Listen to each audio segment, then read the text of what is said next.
Kung saan nga may masarap ay dapat pinupuntahan. Kaya nga naman agad naming pinuntahan ang masarap na parisan dito sa may gawing kurba sa dulong bayan ng Quezon. Ito lang naman ang dinudumog at pinipilahan na parisan sa may kurba ng Quezon. Dito nga lang pala yan matatagpuan sa Noel's Parisan. Marami din silang ibang menu dito. Kaya tara at samahan nyo kaming alamin kung ano bang meron dito. Meron lang naman silang lapas batchoy, batil patong, silog meals, halo-halo, at ang panghuli ay ang rice meal at overload beef pares. At naidala na nga pala ni ate ang masarap na pares na aming kakainin dito sa may Noel's Parisan.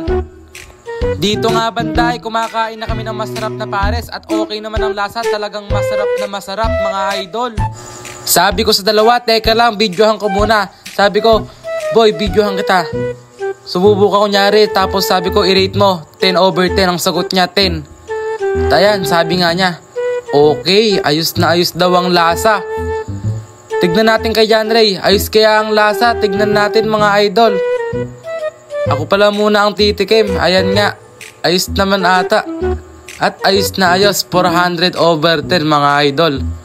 Ayan nga si John Ray tapos nang kumain at ayos na ayos nga daw ang lasa.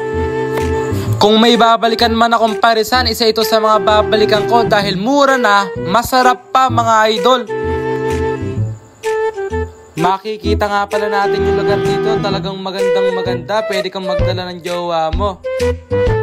Dito nyo lang yan matatagpuan sa dulong bayan sa may Quezon, Nueva Ecija, sa gilid ng Solomon's Excellent Academy.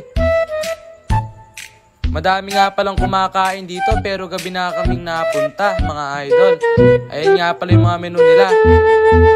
Pabait nga pala si ate kaso nahihiya talaga sa vlog. Ayan yung halo-halo nila.